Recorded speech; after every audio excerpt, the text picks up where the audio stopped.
শনিবার বনানী থানাধীন Mohakhali TV gate এলাকায় একটি বাড়ির তৃতীয় তলায় কয়েক ঘন্টার জন্য রুম ভাড়া নেন বিউটি আক্তার নামে এক তরুণী। দেখা করতে আসেন তার পরকীয়া প্রেমিক রেলওয়ের উপ সহকারী প্রকৌশলী মামুন মিয়া। দুজনের মধ্যে কথা কাটাকাটির এক পর্যায়ে মামুনকে ছুরিকাঘাত করেন বিউটি। ঢাকা মেডিকেলে নেয়ার পর চিকিৎসাধীন অবস্থায় মারা যায় মামুন। মামুনের গ্রামের বাড়ি ময়মনসিংহের ঈশ্বরগঞ্জে। চলতি মাসে উপসহকারী প্রকৌশলী হিসেবে যোগ দেন ঢাকা রেলওয়েতে।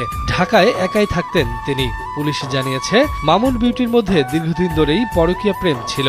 মামুনের স্ত্রী 4 মাসের অন্তঃসত্ত্বা, আর বিউটির স্বামী থাকেন প্রবাসে। বিউটির ননদকে বিয়ে করার জন্য দেখতে গিয়ে তাদের মধ্যে প্রেম হয়। তাদের মধ্যে এখন পর্যন্ত আমাদের প্রাপ্ত তথ্য অনুযায়ী হচ্ছে তাদের মধ্যে একটা এক্সট্রা ম্যারিটাল অ্যাফেয়ার্স ছিল। ভিকটিমের পুরুষাঙ্গ এবং তলপেটে চাকুর আঘাত রয়েছে।